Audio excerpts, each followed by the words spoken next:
Hey guys, so it's a beautifully rainy day, and I like rainy days. Any gardener who's worth their salt knows that a rainy day makes a massive difference in the garden. But I'm going to show you something so simple today that can save your garden when you don't have rainy days. About 10 years ago, we had what they called a 1,000-year drought, and it went 3 months without rain, and it was brutal on most gardeners, even professional gardeners. But I'm going to show you a way that you can save your garden, prolong your plant's life, and prevent a catastrophe from happening just by using a simple Q-tip or cotton swab. So let's head into the greenhouse and I'll show you exactly how to put this simple device together.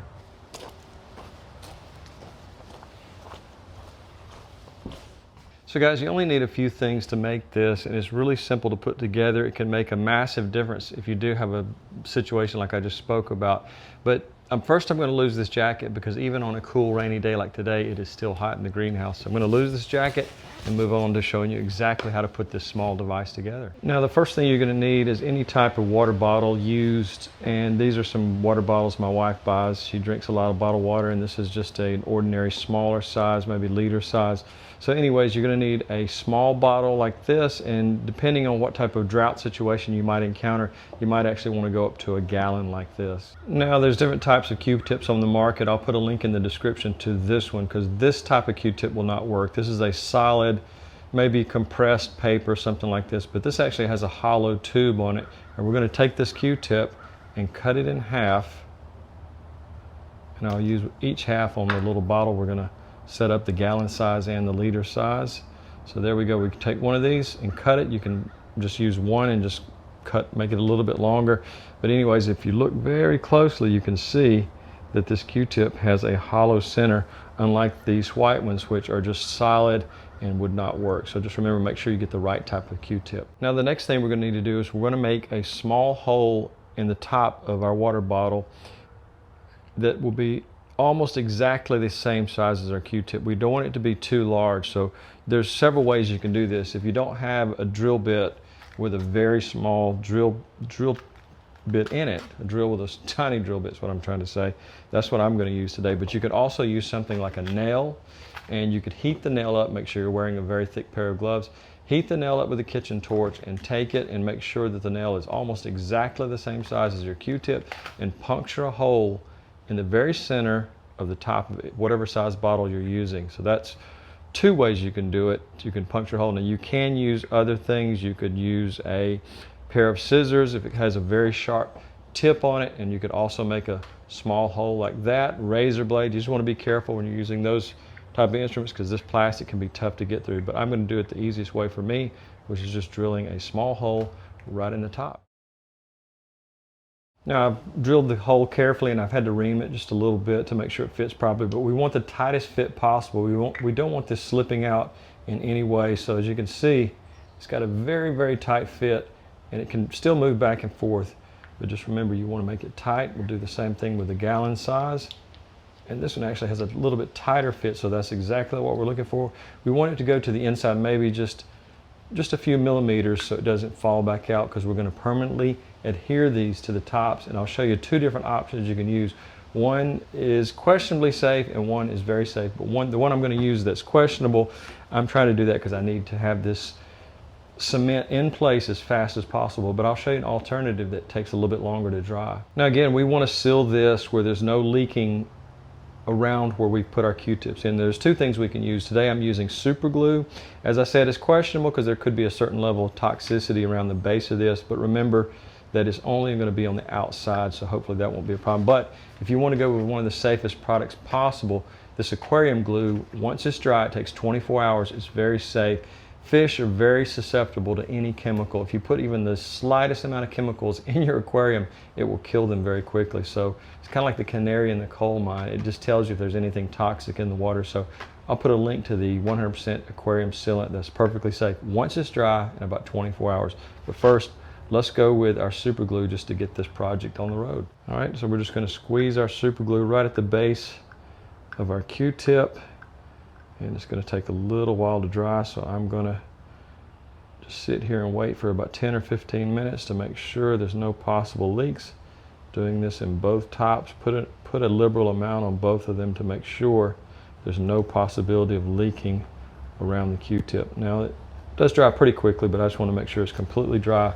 So I'll wait about 10 minutes. Now I'm always talking about paint sticks because every time I go to the hardware store, whether I'm buying paint or not, I always pick up a few because they're free and they work perfectly on so many different projects. So anyways, we're going to take this paint stick and we're going to tape it to the bottle all the way around, like so. We only got 3 of them here, so it's not quite all the way around, but anyways, we'll tape it like that, and we're going to use this as a stand to stabilize it in the soil.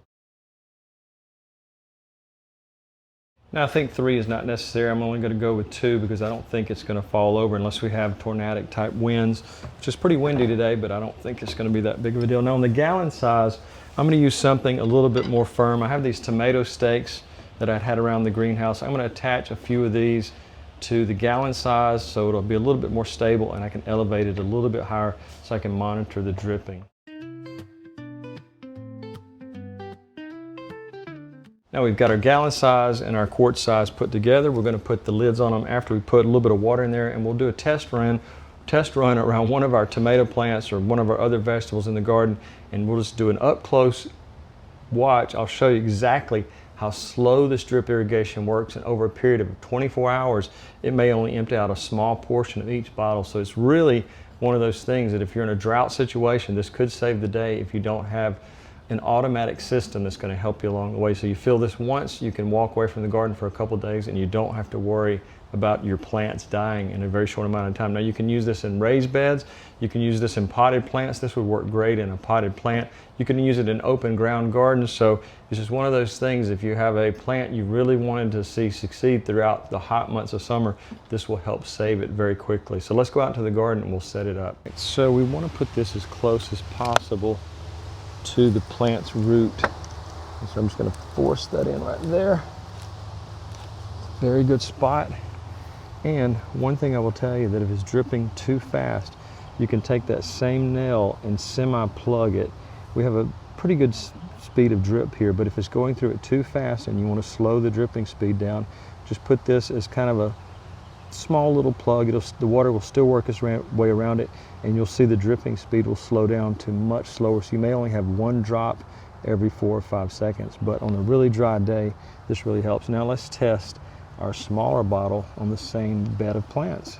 All right, let's do the same thing with our quart size. I've already let it run through a little bit just to see how well it worked. Now as you can see, my micro irrigation system is already in place here. Let's just put that right there. Going to be a super slow drip because I did put one of the nails in there. I left it in just to demonstrate how much it would slow it down. So now it's only dripping maybe once every 10 seconds, and it's quite a bit different. But just remember, depending on what the plant's needs are, you'll need to speed up or slow down the drip. Now this one was a little close to the ground, so it was a little bit harder to see. So I just wanted to take it out and show you. The speed is a little bit slower. If you want to slow this down quite a bit, in addition to the nail trick, you can also put a little bit of wax on the tip. Just take some candle wax and drip it right on the tip of the Q-tip, and you'll see that that slows it down as well. It won't stop it, but it just won't be quite moving quite as fast. So let's take a look back at our original one. It has slowed down a little bit. Now it's got into the process of dripping. And then there's almost like a suction or a vacuum effect there. So as it goes on, initially it drips really fast, but as it starts dripping more and more, there's a little bit of suction from inside of the container, and it slows the drip down a little bit. So you may get back to the point where you're only seeing 1 drip every 10 seconds or so. So there's that great effect there that over time it will slow down. And also residues, if you have a lot of minerals in your water, that can also slow the drip down as well.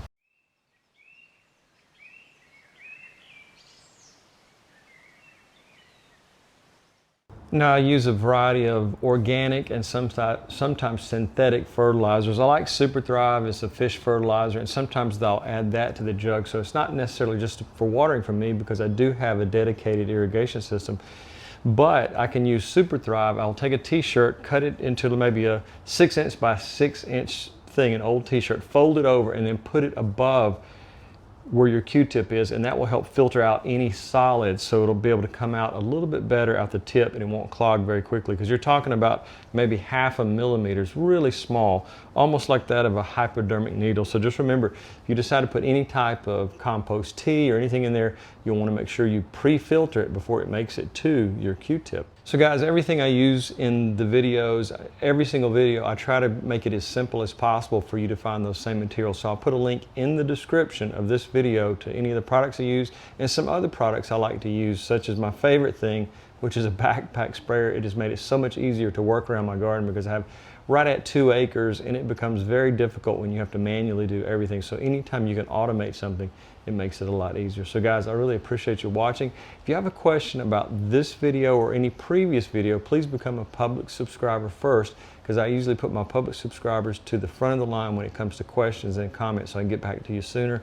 I get hundreds of comments a day, and so it is almost impossible when you have all this to take care of and your other gig and anything else you're doing. It's not that it's not a priority, it's just time slips away really quickly. So guys, I really appreciate it and have a great day.